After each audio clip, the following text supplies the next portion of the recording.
The sky burned red as the twin suns dipped below the horizon, casting long shadows over the crumbling landscape. It had once been a thriving world, ruled by creatures so deadly, so terrifying, they had dominated every ecosystem for millennia. The redneck apex predators, towering beasts with razor-sharp claws, impervious scales, and minds as sharp as their fangs. On their home planet, no species could rival them, until humanity arrived. The redneck were legends in the far reaches of space, stories of their strength passed down like terrifying campfire tales among spacefarers. Entire planets had been abandoned because the creatures proved impossible to contain. For a time, they had been seen as the unstoppable force, a reminder that no matter how far humans reached into the stars, nature had already crafted its perfect killers. But humanity's greatest strength wasn't its physical prowess, nor its advanced technology. It was its relentless will to survive, the drive to not just endure but conquer. And when humans set their sights on the redneck, the battle was inevitable. The first encounter had been a massacre. Human settlers, desperate to colonize new worlds, landed on Tlevra, the home of the redneck. They had underestimated the intelligence and cunning of the creatures. Within days, entire colonies had been wiped out. Military forces followed, equipped with the best weapons mankind could muster, mechs the size of skyscrapers, plasma cannons that could vaporize mountains, and aerial fleets capable of raining fire from above. But, for every redneck killed, a dozen more seemed to take its place. Their resilience was unmatched. They adapted to human tactics with terrifying speed, countering every move with savage precision. Their bodies absorbed energy blasts. Their claws tore through steel like paper, and their minds learned it.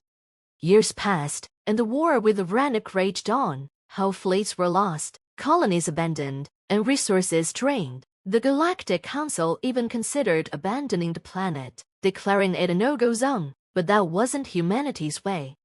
Then came Project Extinction.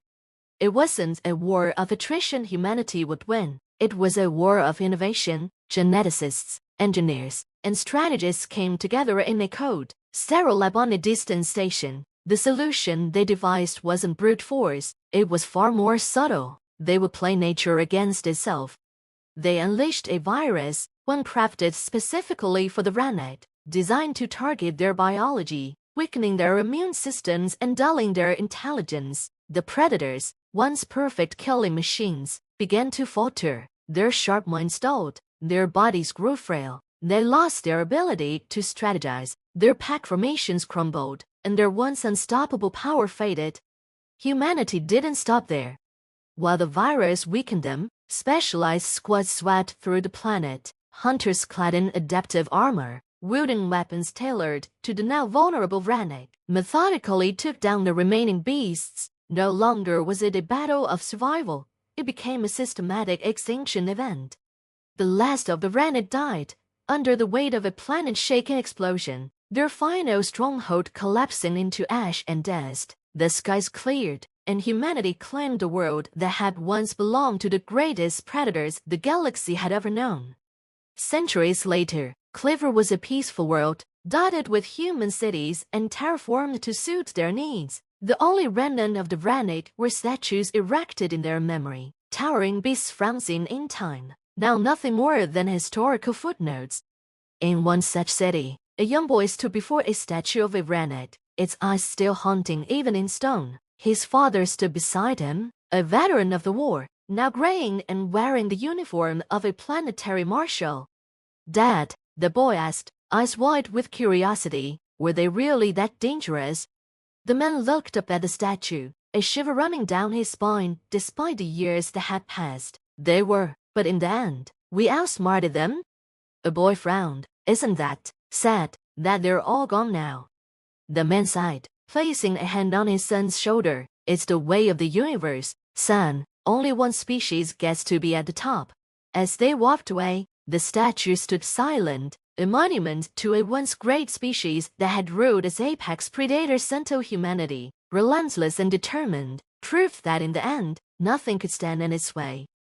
Years passed, and the Jarings were all but forgotten, reduced to nothing more than an entry in human databases. Their once vast hunting grounds, were turned into colonies and resource extraction sites. Humanity, always hungering for more, expanded into new star systems, spreading its influence across the galaxy like a wildfire.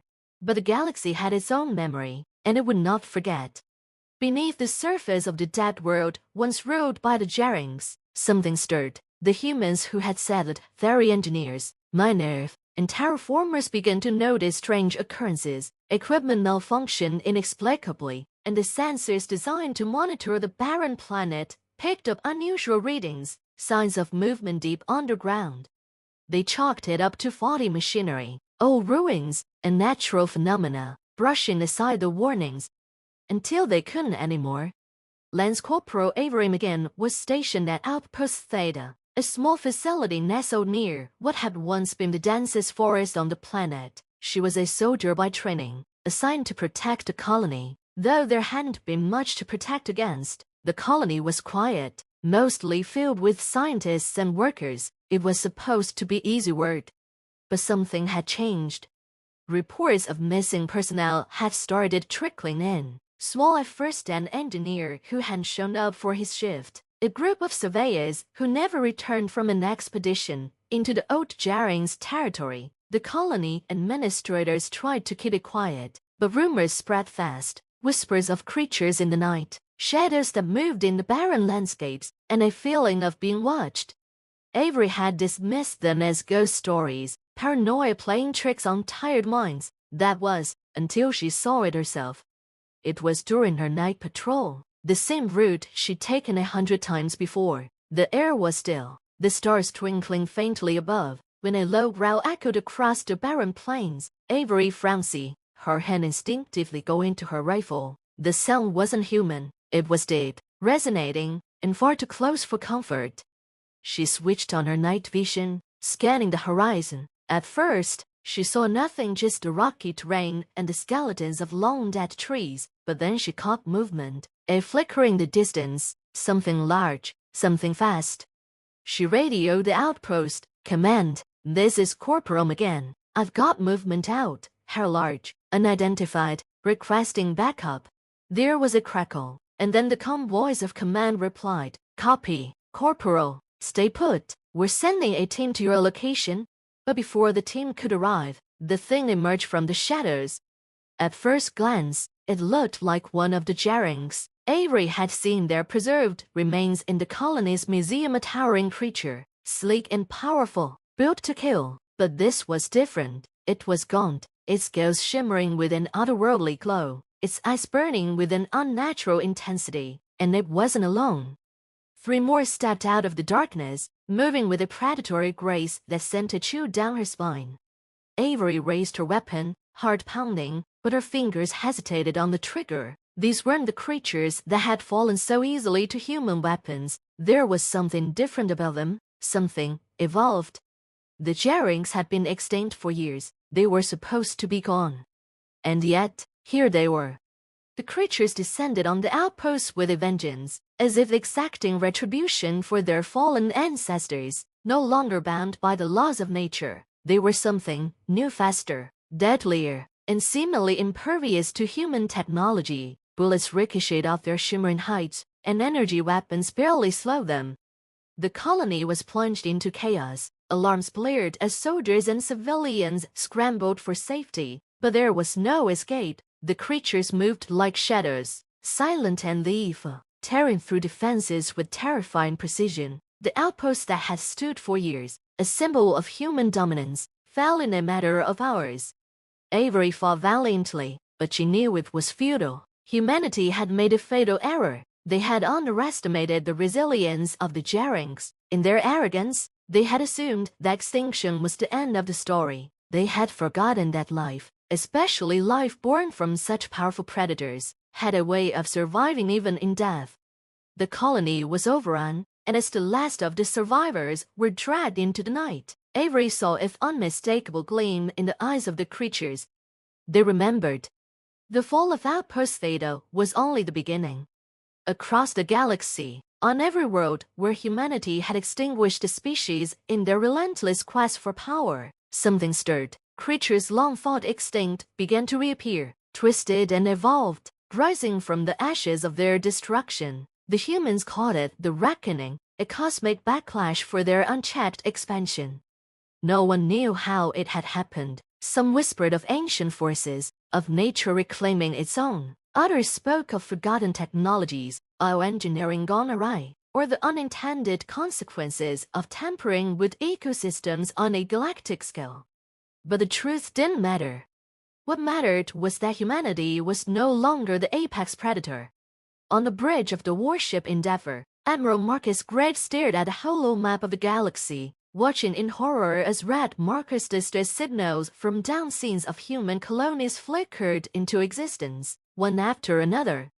"Admiral," his second-in-command whispered, "it's happening everywhere. We're losing contact with our outposts. They're all being wiped out." Graves clenched his fists, jaw tightening as he took in the scale of the catastrophe. He had heard rumors, just like everyone else, but he hadn't believed it. How could he? Humanity was the dominant force in the galaxy. They had conquered worlds, tamed entire species. They had eliminated any threat to their existence. But now, they were the ones being hunted. "Prepare the fleet," Graves ordered, his voice hard. "We need to regroup, assess the situation, and find out what the hell we're dealing with." As the warship powered up, its engines roaring to life, Graves stared out into the void, the weight of the galaxy pressing down on him. Humanity had thought itself invincible, untouchable. But they had forgotten one simple truth. Apex predators always rise again.